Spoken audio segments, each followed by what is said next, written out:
चला सोप्या आणि साध्या पद्धतीने आज कोल्हापुरी पद्धतीचं चिकन बनवूयात। तर त्यासाठी इथं बघा चिकन घेतलेलं आहे, कांद्याची फोडणी दिलेली आहे, त्यामध्ये थोडंसं जिरं, हळद आणि मीठ टाकून चिकन टाकायचं आहे। त्यामध्ये फक्त तमालपत्री आणि आपलं बदाम फूल जे आहे ते टाकलेलं आहे। वरून पाणी जे आहे ते गरम करण्यासाठी ठेवूया आणि चिकन जे आहे ते एका शेगडीवरती म्हणजे दुसऱ्या शेगडीवरती आपण शिजण्यासाठी ठेवूया।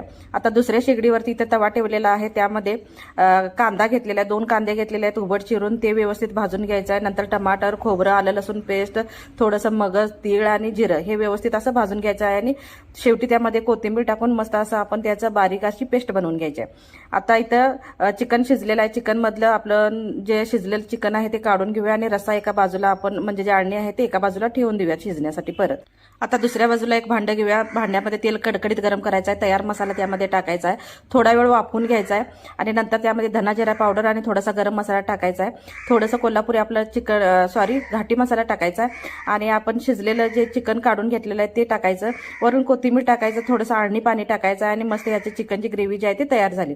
आता तयार आपण आळणी जी आहे त्यामध्ये थोडंसं तिखट, गरम मसाला, धना पावडर, जिरा पावडर आणि आपलं मीठ घालायचं आणि कोल्हापुरी घाटी मसाला घालून आपलं चिकनचं सुक्का आणि चिकनची ग्रेव्ही जी आहे ती तयार आहे। गरम गरम भाकरी, कांदा आणि आपलं लिंबू जे आहे ते खाण्यासाठी तयार आहे। एक वेळेस ट्राय करा आणि सबस्क्राईब करा। धन्यवाद।